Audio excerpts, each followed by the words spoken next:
पुराणों में वर्णित सावित्री की कथा इस प्रकार है। राजा अश्वपति की अकेली संतान का नाम था सावित्री।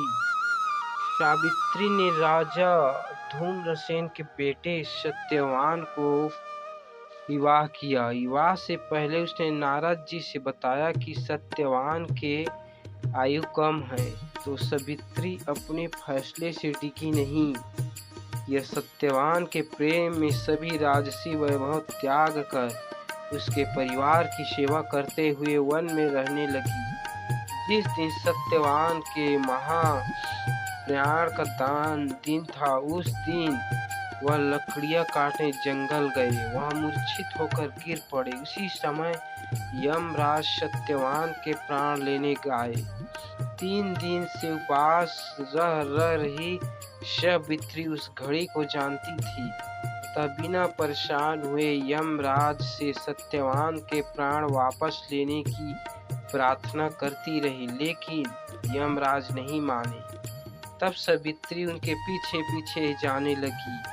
कई बार मना करने पर भी वह नहीं मानी, तो सावित्री के साहस और त्याग से यमराज प्रसन्न हुए और कोई 3 वरदान मांगने को कहा।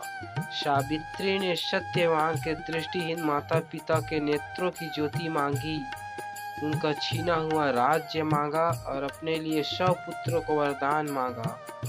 तथास्तु कहने के बाद यमराज समझ गए कि सावित्री के पति को साथ ले जाना संभव नहीं, इसलिए उन्होंने सावित्री को अखंड सौभाग्य का आशीर्वाद दिया और सत्यवान को छोड़कर वहां से अंतर ध्यान हो गए।